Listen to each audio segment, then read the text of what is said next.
ministers, journalists, and entire families were assassinated. It was a battle Escobar fought with money, bombs, and bullets. But the walls were closing in. His allies in politics grew scarce. Rival cartels, tired of his dominance, turned against him. And the Colombian people, once seduced by his generosity, now lived in terror of the violence that consumed their country. In 1991, Escobar made a deal with the government. He would surrender in exchange for avoiding extradition to the US. But Escobar did not go to an ordinary prison. Instead, he built his own fortress, La Cathedral. This prison had a soccer field, a bar, a jacuzzi, and luxurious rooms. From within its walls, Escobar continued to run the Medellín cartel, mocking the state and the law. But his arrogance would be his undoing.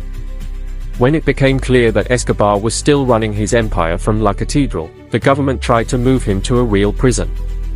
Escobar simply walked out, vanishing into the mountains.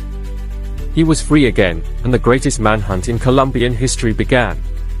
For 16 months, Escobar was a fugitive. He was hunted not only by the Colombian police and US intelligence but also by a vigilante group known as Los Pepes, former enemies who wanted him dead at any cost. The king of Medellín was now cornered on all sides.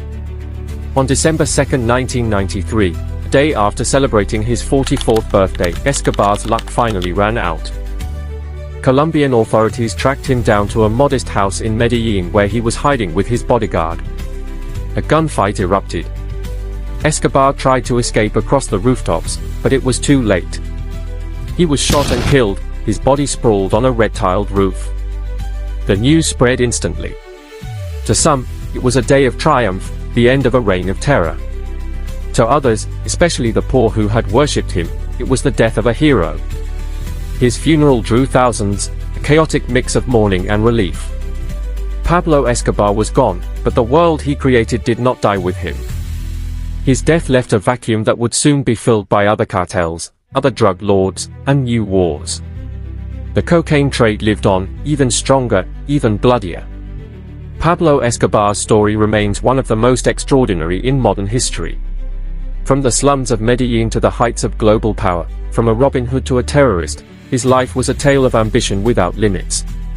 But in the end, his empire collapsed under the same violence and greed that had built it. Escobar's rise was meteoric. His reign was terrifying. His fall, inevitable. Thanks for watching. If you liked the video, please like, share, subscribe and hit the notification bell to get on future videos. Thanks.